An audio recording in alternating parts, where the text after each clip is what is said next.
পান্তা ছেড়ে pizza. Digital বাঙালিদের এটাই এখন প্রধান খাদ্য হিসাবে হয়ে উঠেছে। হাই ফ্রেন্ডস, এই দেখুন এখন পিৎজা খাচ্ছি, আমাকে একটা আন্টি দিয়ে গেছে। দেখুন পিৎজা, বাঙালিরা এখন শুধুমাত্র ভাত ডাল রুটি খায় না, পিৎজাও খায়। এই দেখুন পিৎজা, 100 টাকা পিৎজা, মেলায় পাওয়া যাচ্ছে পিৎজা। এবার আমরা খেয়ে দেখবো এটা কেমন টেস্ট। দুজনে গালে দুজনকে দিই, ভালো লাগবে।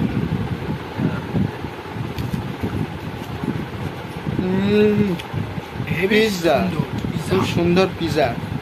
চিজ ঝুলছে, দেখতে পাচ্ছেন না বন্ধুরা? তোমরা খাবে তো চলে আসুন রথযাত্রা মুকুন্দপুর মেলা।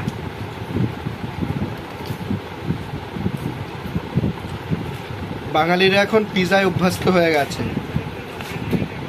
রোল চাউমিন দোকান ছেড়ে এখন পিৎজা খাচ্ছে সব।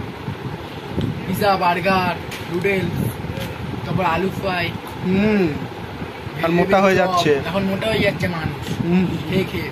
দিনকে দিন মোটা। যদি আসতে চান মুকুন্দপুর মেলায় চলে আসুন সঞ্জীবন দাদার কাছে। ভিডিওটা লাইক সাবস্ক্রাইব করুন। Very very tasty tasty. একটা পিৎজা খেলেই পেট ভরে যাবে, রাত্রে আর কিছু খাওয়া লাগবে না। হ্যাঁ, যদিও রাত্রে খাওয়া লাগবে, আমরা একটা পিৎজা হাফ হাফ করে খাচ্ছি।